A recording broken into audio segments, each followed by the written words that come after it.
Hello students, good day to all of you. Today we are going to study next type of insurance, that is fire insurance. So let us start with the meaning. A fire insurance contract is an agreement whereby the insurer in return for consideration undertakes to indemnify the insured against the loss to property due to fire. So here the subject matter is property like a house, warehouse, goods, etc. So, losses will be covered against fire. Any property which is subject to damage by fire can be insured against fire.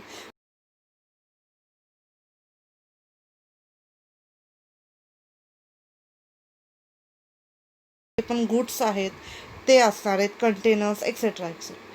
तर हे पण जे आहे property आहे, goods आहेत, जर ह्यांचा loss कधी कवर होणार आहे, इन्शुरन्स क्लेम कधी मिळणार आहे इन्शुअर्डला, जेव्हा तो लॉस बाय फायर असेल तेव्हाच. म्हणजे रिझन काय असायला पाहिजे, लॉस बाय फायर. आणि जे इन्शुअर्ड केलेले गुड्स असतील, प्रॉपर्टी असतील, त्याचाच क्लेम त्याला मिळणार आहे. The loss due to fire, lightning and explosion is also covered by fire insurance. So, let us see types of the fire insurance policies. First one, valued policy. Under this policy, valued of the subject matter of insurance is agreed upon at the time of making a contract. म्हणजे जी value असणार आहे subject मॅटरची, value of the subject matter of insurance is agreed. मग ती कधी decide होणार आहे, दोघांमध्ये कधी ॲग्रीमेंट होणार आहे इन्शुरन्स कंपनी आणि इन्शुअर्डमध्ये, जेव्हा कॉन्ट्रॅक्ट किंवा ॲग्रीमेंट त्यांनी केलेला असेल त्या टाईमलाच ती व्हॅल्यू ठरवली जाणार आहे. The insurer has to pay specific amount or value irrespective of amount of loss cause due to fire. जी पण प्रॉपर्टी इन्शुअर्ड असेल किंवा गुड्स इन्शुअर्ड असतील, ते काय असणार आहे, त्याची जी व्हॅल्यू असणार आहे किंवा अमाऊंट असणार आहे ती इन्शुरन्स कंपनी कोणाला पेड करणार आहे, त्या इन्शुअर्डला पेड करणार आहे. फक्त कोणती असणार आहे ती अमाऊंट, जी लॉस बाय फायरमुळे जो लॉस झाला आहे फायरमुळे, तीच अमाऊंट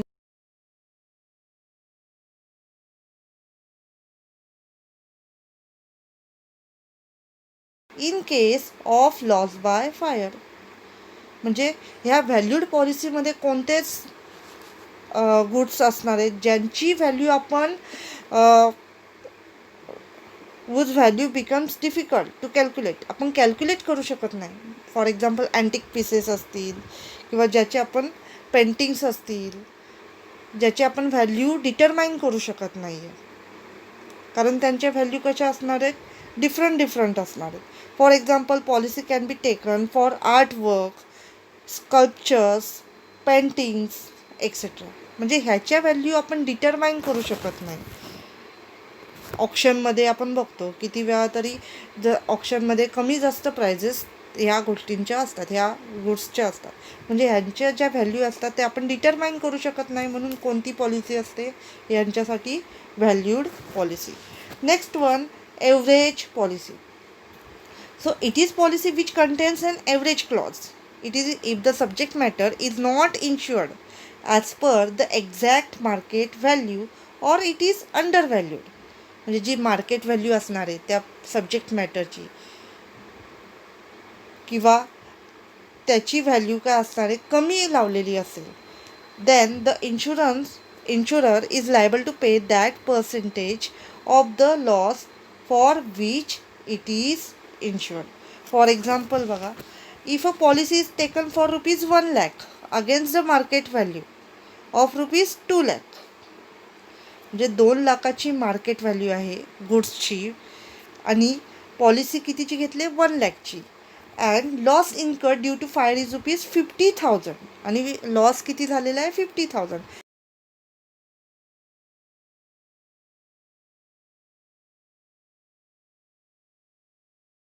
25,000.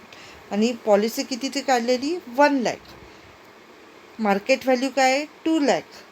लॉस किती ॲक्च्युअल झालेला आहे 50,000.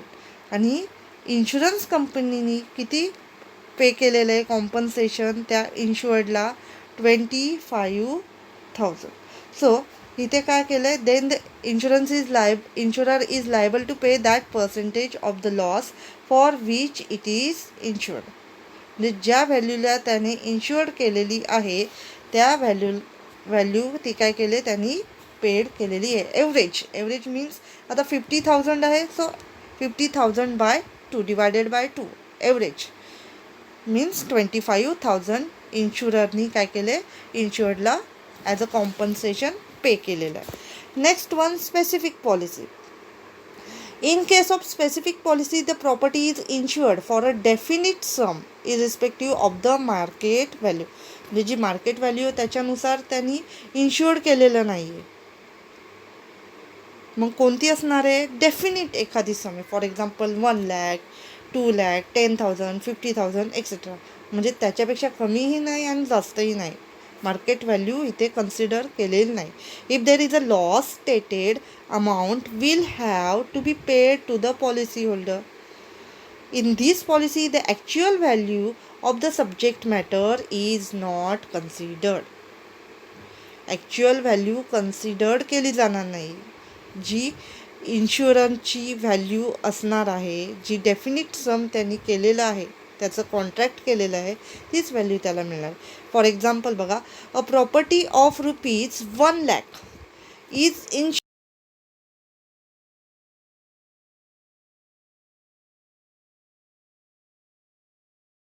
इन्शुरन्स पॉलिसी कितीची आहे 75,000 and the loss due to fire is ₹40,000 आणि लॉस ॲक्च्युअल किती झाला आहे त्याला इन्शुअर्डला 40,000. Then the insurance company will pay ₹40,000 in full as compensation. किती जी 40,000 आहे अमाऊंट ती कोणाला पेड करणार आहे इन्शुअर्डला. कोण इन्शुरन्स कंपनी. प्रॉपर्टी कितीची आहे 1 लाखची आहे, पण त्याची इन्शुरन्स पॉलिसी कितीची काढलेली 75,000. पण जो ॲक्च्युअल लॉस झालेला आहे तोच त्याला ॲज अ कॉम्पन्सेशन पेड केलेला आहे. Next one floating policy. This policy can be taken for the goods which are lying at different locations. म्हणजे फॉर एक्झाम्पल एखादा मॅन्युफॅक्चरर आहे पण त्याचे गोडाऊन्स स्कॅटर्ड आहेत, वेगवेगळ्या ठिकाणी आहेत, एक पुणे एक मुंबई किंवा वेगवेगळ्या एरियाजमध्ये. मग अशांसाठी काय असणार ही फ्लोटिंग पॉलिसी असणार. मग त्या डिफरंट लोकेशन्सवरती जे गुड्स त्यांनी स्टोअर करून ठेवलेत ते या फ्लोटिंग पॉलिसीच्या अंडर काय होणार आहे कवर होणार आहे.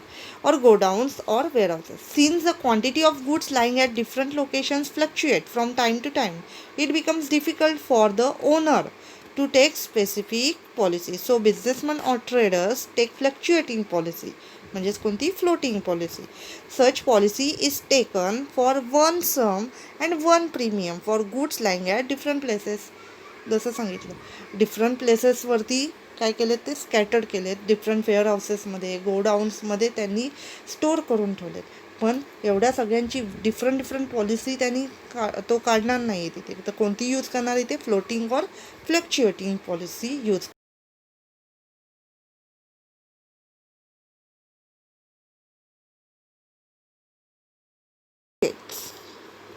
स्टॉकची व्हॅल्यू किंवा गुड्सची व्हॅल्यू चेंज होत राहते.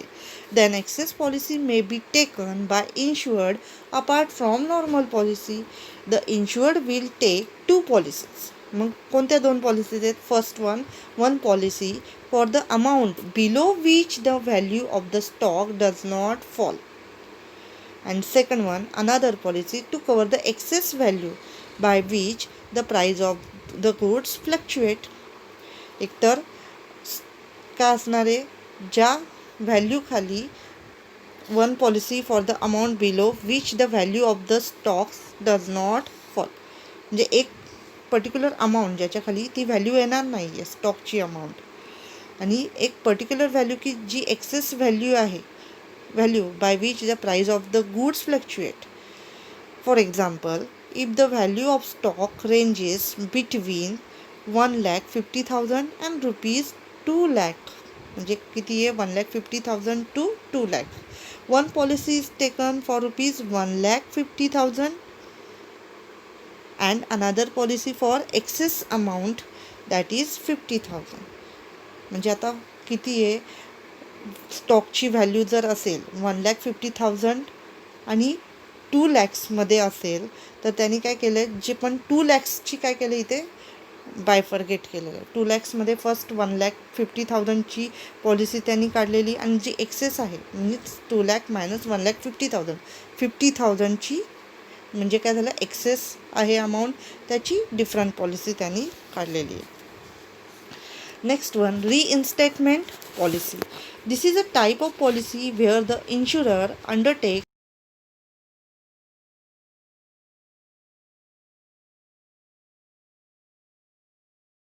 मिळणार जे पण गुड्स लॉस झाले लॉस बाय फायर जे पण प्रॉपर्टी डॅमेज झालेली आहे ती काय मिळणार ॲज अ रिप्लेसमेंट मिळणार. कॉम्पन्सेशन कसं मिळणार आहे ॲज अ रिप्लेसमेंट.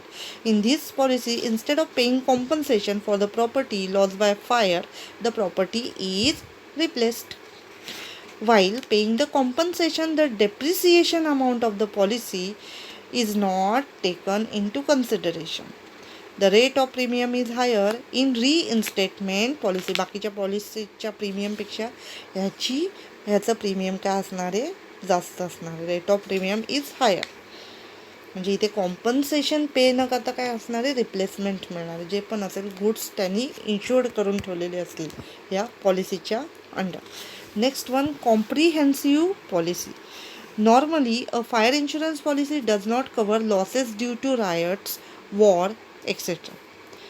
म्हणजे एखादं युद्ध झाले वॉर लॉस बाय वॉरमध्ये एखाद्याचं लॉस झालेला आहे तर ते इथे कवर करत नाही. But however this policy covers a lot of risk under single policy. वेगवेगळे आता आपण बघितले ब्लँकेट पॉलिसी कशी होती सगळ्या प्रकारचे लॉसेस तिथं कवर झालेले.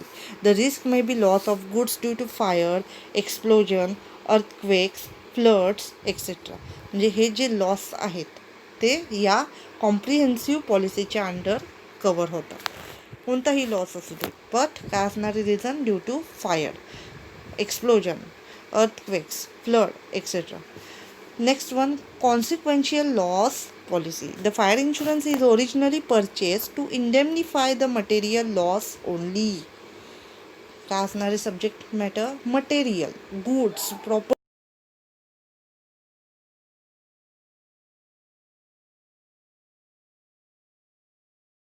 कोणते असणार टँजिबल ॲसेट्स असणारे फॉर एक्झाम्पल फर्निचर असेल लँड अँड बिल्डिंग असेल etcetera tangible.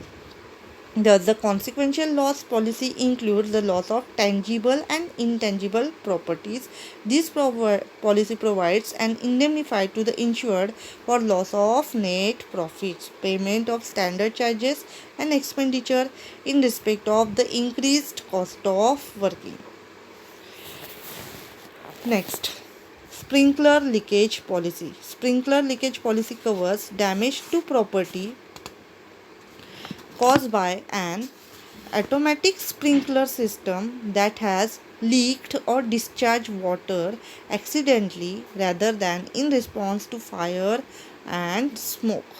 However, the discharge or leakage of water due to heat caused by fire, repair or alteration of building, earthquake, war, explosion are not covered by this policy. Means here accidentally जर discharge of water झालं असेल rather than in response to fire and smoke मग ह्या पॉलिसीच्या under काय होणार आहे cover होणार आहे. बट इथे काय होणार the discharge or leakage of water due to heat cause by fire repair or alteration of building earthquake war explosion हे सगळं काय होणार नाही कवर होणार नाही ह्या पॉलिसीच्या अंडर. फक्त कोणतं असणार आहे लिकेज.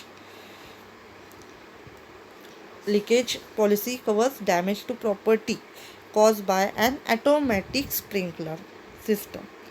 फक्त ॲटोमॅटिक स्प्रिंकलर सिस्टममुळे जे पण डॅमेजेस होणार आहेत ते इथे कवर होणार आहेत. So today we